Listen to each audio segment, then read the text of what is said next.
On December 17, 1954, Phillip Alan Bonner was born. I have often wondered about his life, and in this video, I will share facts with you as I know them, since he was my dad's youngest brother. Considering the trajectory of his life, I feel it is important to tell this story. Alan was the youngest of 3 boys, and from what I hear, Vera had a nickname for him. She called him Tootsie. My dad was the oldest. That does not seem like a remarkable fact until you understand that my dad was born in 1937. The middle son was born in 1941, and then Alan was born in 1954.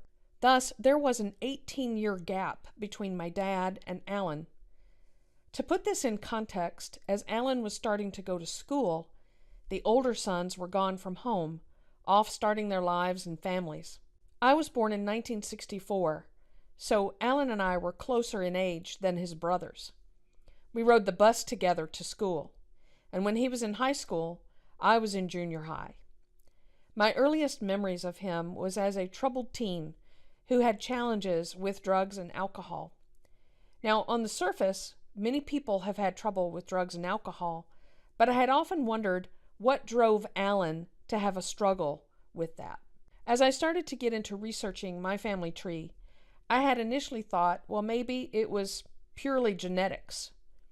From stories I have heard, the Bonner men of my family could drink their fair share of alcohol, but that did not seem like a very satisfying explanation, but it could have contributed to his behavior. Later on, though, I did start to hear that the relationship between my grandparents, Alan's parents, Woodrow and Vera, was very quote-unquote passionate. Meaning, from the stories I have heard, they fought at times, and perhaps they sometimes physically fought. My grandmother was not happy with the drinking behavior of my grandfather, and they would often fight about that. My grandmother was not a shrinking violet, and I hear that she could give as good as she got, including wrapping my grandfather in a sheet and wetting it down so she could beat him with a broom. My father even said that he never slept well, even as a little boy, and I often wondered if this behavior of their fighting contributed to that sleeplessness. My father did tell me that Alan held a shotgun on his father one time because of an argument that Vera and Woodrow were having, and perhaps it was a physical confrontation. My grandfather eventually had a conversion of faith after a heart attack in 1969. However, if this behavior contributed to Alan's drinking, then the damage was likely already done. Alan had a car accident when I was in the 10th grade that was nearly his end. He fell asleep after partying in Tuscaloosa, Alabama, and hit a tree head-on.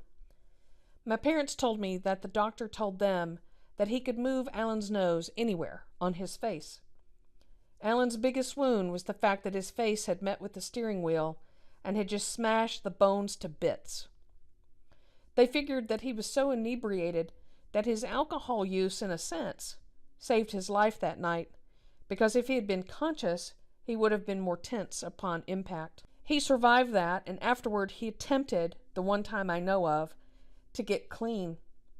He moved to Tuscaloosa, joined AA, and was attempting to pull his life together. My mom and I visited him one day, and he was so sad, so lonesome, and so homesick. Now, mind you, Tuscaloosa is only 45 minutes away from where he grew up in Reform, Alabama. But soon he went back to Reform, and the drug and alcohol abuse from then on never stopped. Alan was a funny guy, and he was talented with the guitar. Before I found out I was a natural on drums, I had tried playing guitar, and he taught me a lot about the instrument. Moreover, even now, any time I hear Creedence Clearwater Revival, I think of him, especially the songs of Bad Moon Rising and Looking Out My Back Door. Plus, when he knew I was visiting with my parents, he would call, and I could tell he had been drinking, and he would say, "Julie, you are my favorite niece." And I would laugh and say, "Alan, I am your only niece." A tradition I carry on with my own niece and nephew today in tribute to my Uncle Alan. Fast forward to 2003, right before my birthday, on June 29th, Dad called. He told me to sit down, which he had never done before, even when he would call to tell me of a death in the family. He proceeds to tell me that on June 28th, My dad had been over at Alan's house, and about an hour after he left, Alan had murdered someone. Apparently he had gotten into an argument, perhaps. His anger got the better of him, and he shot the man standing in his doorway. That man was Randy Harrell. Nevertheless, that was not the worst of it. Apparently, once shooting him, he sobered up quickly, and he panicked. He and another man that was there then tried to take the body to Lubbock Creek to dismember and get rid of the parts.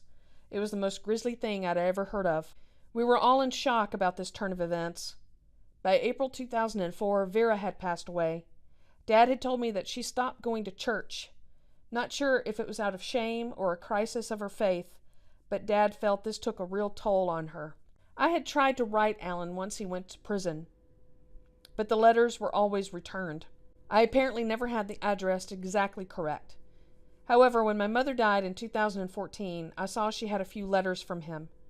I wrote him, and the letter finally got through. He wrote me back immediately, and he talked about many things: his health, life in prison, his family, how many friends and family he had lost, but he also said something that explained a lot. I will read that part of his letter to you verbatim. Here's what it said. So how have you been doing? Where do you work now? Do you live alone or with someone? Are you married? Wait till you hear this. I have participated in homosexual activity many times in my life. How does that grab you? Ha! No kidding. I am a bisexual. I'm trying hard, however, to keep it all heterosexual. Well, that's all I got to say about that. So there it was. He had struggled his whole life with being bisexual. Now everything made sense.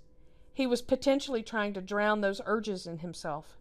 I wrote him back immediately, and I let him know that I believe God made a spectrum of sexuality, and that God had made him perfectly. I do not know if Alan read the letter.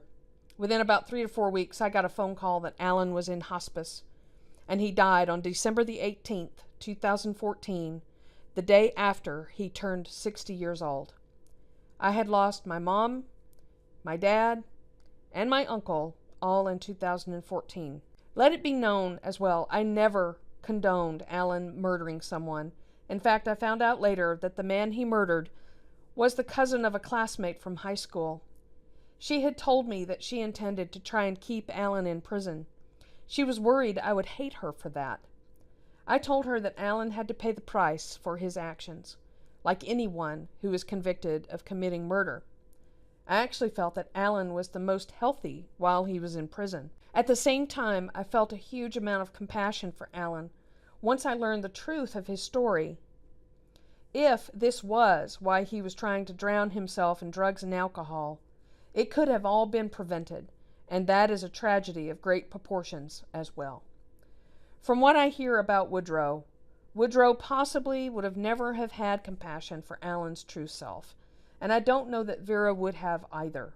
As much as I love my grandparents, they are human, and I do know that Vera abhorred homosexuality.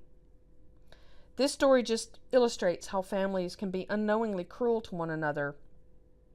I will always love my grandparents, but this is one of those things that if they had been more open, perhaps a tragic event could have been prevented, and Alan's life could have been saved as well. Godspeed, Phillip Alan Bonner.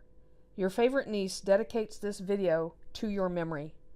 I do not want future generations to only find the headline news about the murder you committed. I want future generations to also know the human being that I knew.